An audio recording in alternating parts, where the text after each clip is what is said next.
זה. אצל פולנים היהודים לא היו מנהלים גדולים, זה לא היה ככה.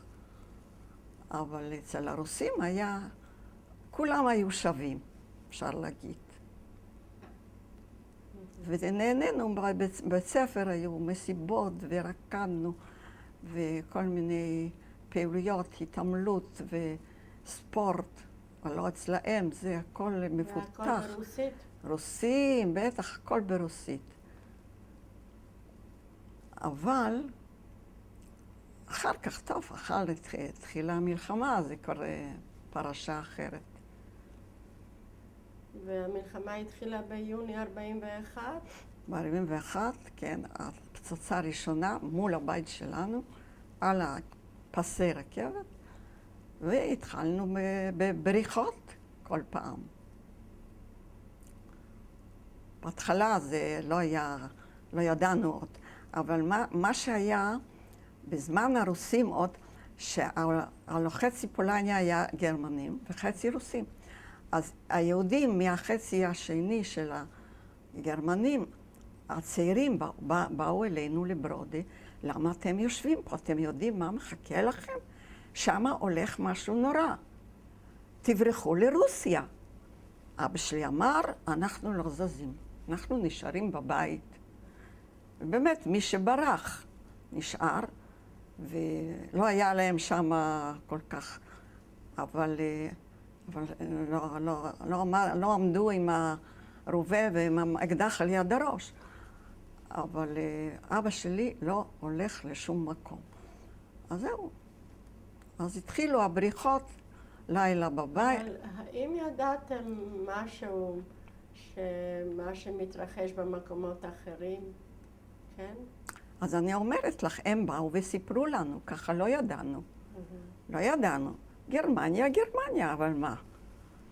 אבל הם באו וסיפרו שתדעו מה שמחכה לכם, אם הם יגיעו. זה עוד לא היה ככה בטוח שהם יבואו, שיהיה מלחמה עוד פעם. חשבנו, אולי זה יישאר ככה עם הרוסים, אבל זה לא. הם לא אמרו מחנות השמדה, זה לא ידוע, עוד לא היה שוונצ'ים וכל הדברים האלה לא היה עוד, אבל הם עשו צרות גדולות. האם אתם במשפחה דיברתם על המצב, על זה שיש סכנה שמתקרבת? דיברנו, אבל לא התייחסנו את זה כל כך ברצינות. עד שהם באו, ראינו מה קורה. אז מה בדיוק קרה שם? מה בדיוק קרה שם, ומשם הם כבר בטח היו באושוויץ, אבל אצלנו זה רק התחיל.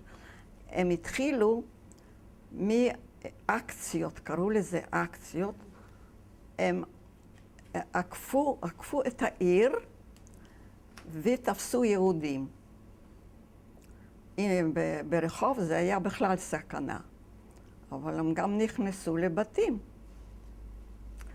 ובגלל שהם לא ידעו בדיוק איפה גרים יהודים, גם כן היו גויים, זה לא היה רק יהודי. אז האוקראינים הביאו אותם הביתה אלינו ולכל היהודים. והם שנאו את אבא שלי. אבא שלי דיבר איתם פוליטיקה. היטלר לא ינצח. זה היה האמרה שלו, והם כבר שמו עין עליו. מי הם? אוקראינים. השכנים, השכנים, ממש. היינו כמו משפחה. היה להם כזה פאב עם בירה, עם אחותי הלכה, שם הייתה גם, היו ילדים בגילנו, הלכה לעזור להם בפאב הזה, ומה זה, היינו כמו משפחה. האוקראינים האלה, שהיו משתפי פעולה עם הגרמנים, האם הם לבשו מדים או שהיו... לא, שום מדים. לא, הם היו פשוט כמו אזרחים רגילים, אבל הם שיתפי פעולה ב100%, לא פחות. כן? ולא היה אכפת להם שהם מכירים אותנו, או שמשהו לרמוס לנו ושהם מוכנים לעזור פעם, שום דבר. תראי, אני אגיע לזה. זה רק הכל התחלה. הייתה על ידינו מאפייה מאוד גדולה, יהודייה, והיו גרמנים, לא כולם היו שבאו עם סכין, והם אהבו לבוא למאפייה הזאת, אכלו, אז הם אמרו להם שתדעו, מחר יש אקציה. זה עוד היינו בבית, הכל היה כאילו שקט. אז טוב, ידענו כבר שיש אקציה, אז בלילה צריך לברוח. אז לא, בעצם ביום ראינו איך הם באים החיילים לרחובות, ממש מול הבית, ותברחו. אמרו לנו תברחו. לאן בורחים? ליער. ליער הכי קרוב. ליערות בפולניה היו הרבה. אז לא רק אנחנו, היו עוד. הלכנו ככה כל הלילה הסתובבנו ביער, ובבוקר כבר היה שקט וחזרנו הביתה, וככה זה חזר על עצמו כמה פעמים. עד אבא שלי החליט במחסן תבואה שלו, שהוא לא היה בבית, הוא היה כמה בתים מאיתנו, שזה היה בית מגורים וגם חצי מחסן, אבל מחסן ממש גדול. הוא החליט, שם במחסן הזה הייתה רצפה של עצים, כאלה קרשים. הוא הרים כמה קרשים, והוא חפר שם די עמוק, שנוכל לפחות לשכב. לא מדובר על ישיבה, אבל לשכב. אז זה היה לנו מחסה, שאנחנו ועוד צירפנו את הדודה שלנו עם הבת שלה.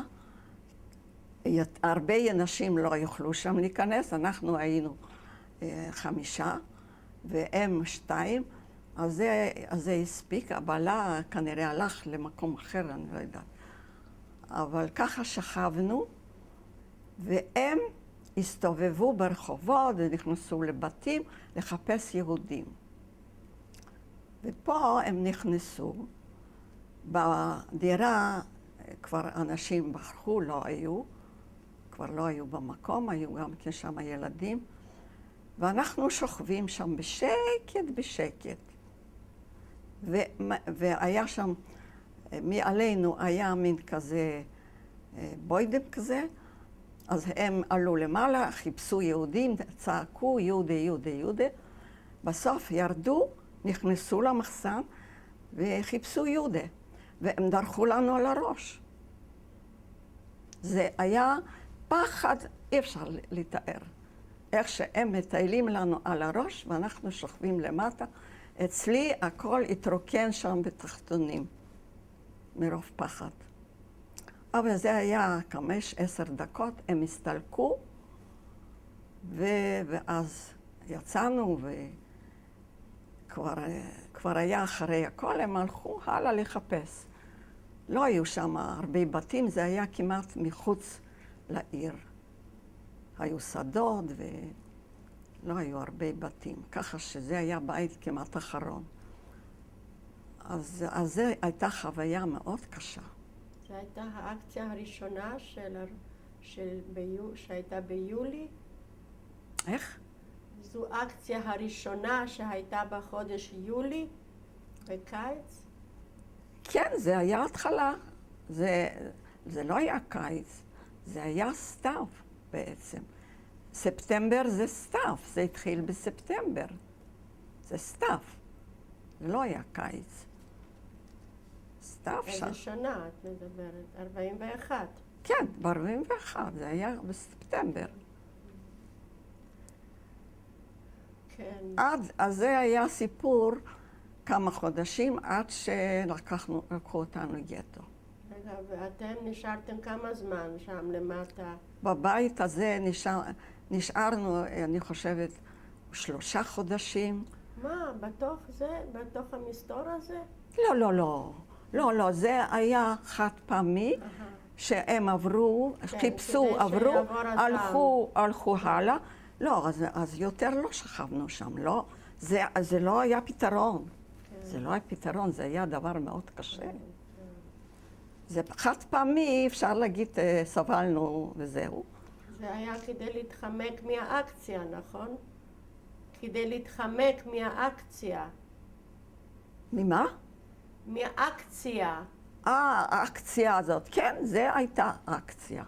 זה היה... ואתם רציתם להתחמק ממנו. להתחמק, נכון, להתחמק מהאקציה. זה היה הדבר הראשון שהם עשו אקציה. ברחוב, שמי שהיה ברחוב זה אבוד, מי שהתחבא, אז גם כן הם נכנסו לבית של הדודה שלי, אח של אבא שלי, דודה, ועם שני ילדים. אז הם הצליחו, הדוד והבת, הצליחו להתחבא בבית, בבית שימוש, משהו איך, אבל את הדודה עם התינוק על הידיים לקחו, ואמרנו, הלכה עם הרכבת. זה בזמן האקציה. ואחר כך. מה שאבא בנה זה היה מין בונקר קטן, נכון? זה בונקר הזה בשכיבה. כן, כן, זה כן, קשה. אפשר להגיד. כן. לא היה לנו מקום להסתתר בבית וביום. וכשיצאתם משם, בטח פחדתם שהאקציה הזו תהיה עוד פעם, נכון? כן, אבל זה היה חד פעם ביום, פעם אחת ביום. אז אני זוכרת, הדודה הזאתי, היה לנו שם חלון קטן, היא הוציאה את הראש לראות אם החייל הזה כבר הלך. כי ראינו אותם ברחוב. אז היה כבר ריק, אז יצאנו. יצאנו וחזרנו הביתה. הבית היה לא רחוק. וזה היה פעם ראשונה. פעם שנייה ברחנו ליערות. לא יכולנו כל פעם שמה להיות, כי זו חוויה קשה. ביערות הסתובבנו, הם לא באו ליערות, רק בעיר. כן. ואיך הסתדרתם ביערות? לא היה מה להסתדר, הסתובבנו עד שעבר הלילה. בבוקר חזרנו הביתה. כן, זה היה ככה רק לילה.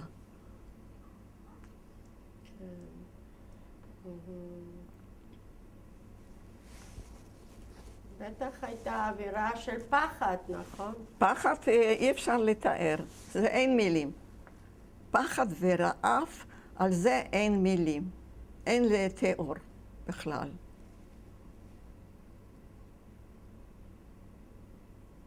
אז איך באמת הסתדרתם עם האוכל? איך... טוב, בבית עוד היה לנו, תמיד אבא שלי דאג שבמרתף יהיה אוכל, בשקים, שקי תפוחי עץ, תפוחי אדמה וקמח, והכל, תמיד היה לנו מלא. יום אחד, היה יום שישי, ישבנו, אבא עשה קידוש, נכנס אלינו גסטאפו עם אוקראיני. אבא שלי ידע שהוא קודם כל לוקחים גברים. עם דלת אחורית הוא התחמק והוא ברח. אבל מה? איפה יש לכם אוכל? אנחנו צריכים אוכל.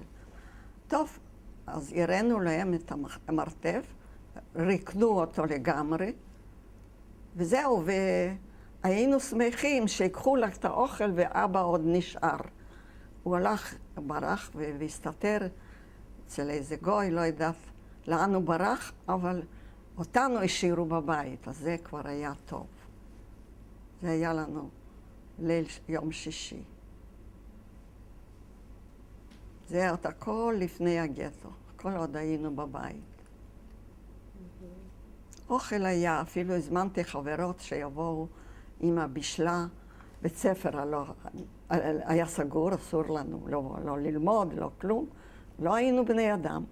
אז ישבנו בבית, לא יצאנו עם הבישלה ואכלנו ואוכל היה. אז זה היה עד, אני חושבת, מספטמבר עד נובמבר, דצמבר, משהו כבר, שהלכנו לגטו. כן, כן. אז בדצמבר 41, נכון? לא, זה כבר, אני חושבת שאני טועה שהיינו יותר זמן בבית הזה. אני ממש מתבלבלת עם השנים. אני יודעת שזה היה סוף 41 ו-42. העיקר יותר 42 עד אפריל משהו. הגטו היה, איזה 5 חודשים היה הגטו, אני חושבת. אנחנו אפילו מצות בגטו. אז עכשיו תספרי לנו על הגטו. על הגטו, קודם כל, לא יכולנו לקחת... זה גטו ברודי, נכון? ברודי, אבל מחוץ לעיר, לא בסטארי ברודי, זה היה רחוק מחוץ לעיר, היו להם שם בתים קטנים, ריקים, לא יודעת למה הם ריקים, אבל 2 משפחות בבית של 2 חדרים. רגע, ספרי לנו קודם כל איפה בעצם עשו את הגטו, הרי הם לקחו כמה רחובות, נכון? כן, כן, כמה רחובות מחוץ לעיר, והיו הרבה יהודים בברודי. וככה יחסנו 2 משפחות, שלא היה אפילו לכל אחד איפה לישון. אני זוכרת שהלכתי כל לילה לישון במקום אחר. לא היה מיטה, לא היה אפילו לרצפה. כל כך צפוף היה. ובכלל לא יכולנו לקחת כלום. אז היה לנו גוי אחד, הכי קרוב לבית והכי טוב. בן אדם עם לב זהב, אוקראיני, שלא נתן לו את כל התכולה, את כל המצעים, את כל השמיכות, את כל הנעליים, הכל נתנו לו. ומה שאפשר לקחת איתנו זה מעט מאוד, וזהו. אז הכל הוא לקח, הוא בא עם העגלה שלו, ולא דאגנו, אהבנו את הגוי הזה, היו לו בנות בגילנו, והלכנו יחד לבית ספר, וזהו, לקח. היה עוד גוי אחד שגר רחוק, וגם הוא לא נתן לו משהו, אבל לא הרבה. אבל לא הבנתי באיזה צורה הוא עזר לכם. חכה, הוא עזר לנו הרבה. הוא עזר לנו המון. הוא היה מאוד עשיר. היו לו שדות תפואה, חיטה, איך להגיד, שזה גודל, מה זה ככה, שם אדמה פוריה מאוד. אז הוא אמר לנו, שאנחנו באנו אליו, רגע, ברחנו מהגטו, זה כלום. הלוא הגטו לא נגמר ביום אחד. גרנו בגטו. רגע, אולי אנחנו נעצור פה ותספרי לנו בכל זאת קצת על גטו. מה היו החיים בגטו? החיים בגטו היו מאוד קשים. פרצה מגיפה של טיפוס, משפחות שלמות מתו, ואנחנו ראינו איך הם מעמיסים על עגלות גוויות ויוצאים איתם מחוץ לגטו ולקבר חיים, אחים רחוק. ולא ידענו אפילו מה, אבל ראינו. בכל אופן, אוכל בקושי, אבל מה? היה איזה מטבח ציבורי? לא, כל אחד לחוד, 2 משפחות, מטבח אחד, ומה שיכולנו, בישלנו, לא היה מי יודע מה. אבל היה גוי אחד, אחר, שהוא הביא לנו אוכל, לגטו. הוא לא נכנס לגטו, אבל הוא בא עד השער, והוא הביא לנו את פחי אדמה, חמאה, גבינה. כן, כאלו גויים, היו לנו 4 גויים כאלה, שבלעדם אנחנו לא היינו פה. אז זה היה, אבל ככה ברצף. זה מתקדם עד שזה יתקדם, עד שזה... מבינה? אבל תגידי, היה איזה יודנראט בגטו? בטח. מי היה יודנראט? יהודים. וגם הבחורים שלנו, הם היו במשטרה, בגטו, והם שמרו שאף אחד לא יצא. אבל אחותי לפעמים התגנבה לקנות משהו, הצלחנו ככה קצת. אבל זה היה מאוד מסוכן. ומה שהיה, שכאב לנו, שהיהודים שלנו לא נותנים לנו את החופש וכל כך מתייחסים אלינו. מאוד קשה טוב, זה היה תפקיד שלהם, אולי הם גם פחדו לעצמם. גם אותם הרגו, זה לא, זה עניין אחר. אבל בינתיים, בגטו. אבל ככה היה די שקט, והסתובבנו, ככה טיילנו ברחובות, ואבא שלי, שוב פעם, מה הוא עושה? הוא לא יכול לשבת בבית, הוא צריך לעשות ביזנס. אז כל מיני שאריות בד. אני לא יודעת מאיפה, ממה, הוא הביא הביתה שאריות בד, מחר, קנה, וזה, שאריות בד. טוב. זה לא היה רווח מי יודע מה, אבל הוא צריך לעשות משהו.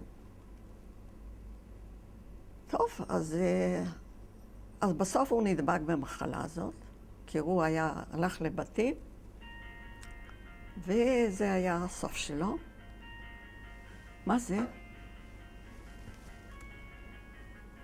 מה זה, ספרי? שלך? האם היה לכם קשר עם יודנראט? לא, בכלל לא. אני אומרת לך, לא ראינו ולא שמענו שיש, אבל לא היה שום דבר שהם יעזרו לנו או יעצו לנו, שום דבר. כל אחד היה לעצמו. אני רק ראיתי את הבחורים שלנו בתור שוטרים שהם הסתובבו ושמרו שלא נברח להם מהגטו. כל אחד היה צריך לדאוג לעצמו? כן, כן, כל אחד לעצמו. גם אוכל? אפילו לא ראיתי את המשפחה שחיו בגטו, גם לא היינו שום... זה לא היה בראש שלי. אני זוכרת איזה בחור שהוא קצת חיזר אחריי. אז הוא היה בא, אנחנו טיילנו שם ברחובות, אבל שום חיים חברתיים או משפחתיים לא. היה משפחה. גם בגטו. כלומר, את לא היית עם המשפחה? את לא גרת איתם יחד? עם המשפחה? מה זה תראה? איזה משפחה? אמא ואחיות. כן. בת אחת שהיא נשארה מהאקציה של הדוד שלי, בת דודה. והאימא כבר לא הייתה, ואח שלה, היא הייתה איתנו בגטו, ואבא שלה לקחו אותו לעבודה מחוץ לגטו. אז הוא היה יוצא לעבודה, ולפעמים בא לבקר. ואני זוכרת שחליתי משהו בגטו, מצוננת, משהו, לא יודעת. אז היה לנו אחד במשפחה רופא, והוא בא לבדוק אותי, וזה אני זוכרת. לא היה משהו... אבל לא, אני אומרת לך, חיינו ככה, כל אחד לעצמו, ורק לעבור את התקופה הזאת. לא ידענו מה יהיה הלאה, אבל בינתיים, כל הזמן שלא רואים הרי גרמנים בתוך הגטו, אז כבר טוב. רק כשראינו את הגוויות האלה, זה כבר היה נורא, נורא. אבל לא היה שום חברה, לא חברות. היינו מבודדים, כל אחד לעצמו. אחר כך שבא, זה היה חורף, בחורף דווקא. ובא חג פסח, אפריל, אמא שלי עם שכינה אחת, הולכים לאפות מצות, פשוט לא פחות ולא יותר מצות, רק זה היה חסר לנו מצות. איך זה פסח בלי מצות? ופתאום תברחו, אין גטו יותר. מחסלים את הגטו. באותו יום של המצות. טוב, לא היו מצות. היה לנו מזל בכלל בכל מקום. אני לא יודעת מי, אני לא יודעת איך, על יד הבית הקטן הזה שגרנו, מישהו עשה בונקר, בונקר מאוד קטן, ועם מכסה. מספרת, זה עדיין גטו. והכניסה הייתה ככה להתגלת שם עם איזה סולם, ומכוסה עם קרש. זהו, בונקר.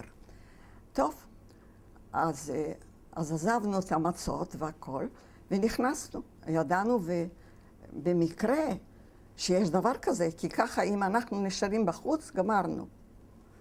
אז נכנסנו שמה, וישבנו שמה, יום, לילה, והייתה ילדה אחת בגובה כזה, קטנה, של שכנים, שההורים כבר לא היו, היא נשארה לבד, והיא בכתה לנו, ואנחנו פחדנו. מה יהיה? ישמעו אותנו וזה, אני לא יודעת מה היה הסוף. העיקר, אמא שלי החליטה, ואנחנו בלילה עלינו לבתים לחפש אוכל, כי בבונקר לא היה כלום. לא מצאנו כלום. מצאנו סלק לא מבושל, תפוחי אדמה לא מבושל, וניסינו לאכול את זה, אבל זה אי אפשר. אמא שלי אמרה, לא, אנחנו הולכים מפה, גמרנו. אמא שלי היא הגיבורה של כל הסרט הזה. אני לא ראיתי מאיפה היא לקחה את האומץ ואת הנחישות שהיא צריכה להציל את הילדים שלה. ועוד משהו מעניין, בתוך הבור הזה, הדוד הזה, שהוא הלך לעבודה והבת שלו הייתה איתנו, הוא בא לקחת אותה, כששמע שאין גטו, הוא בא לקחת אותה, כי היה להם מוכן איזה גוי שקיבל הרבה כסף בשביל להסתיר אותם, הוא והבת. זהו. אמא שלי אמרה, תשמע, יש לי 3 בנות, תיקח אחד, שתישאר אחד. מה פתאום? אני לא יכול. אני שילמתי בשבילי ובשביל הבת, לא בא בחשבון. לא, נשארנו. טוב, אז אין ברירה, אמא צריכה להציל את הילדים, ובחוץ חושך, יש עוצר, יש מלחמה, אף אחד לא ברחוב. אנחנו הולכים בלי פחד, עוברים את כל העיר, יוצאים לברוד הישנים שאנחנו ידענו איפה ומה, הלכנו, ולא איש ברחוב,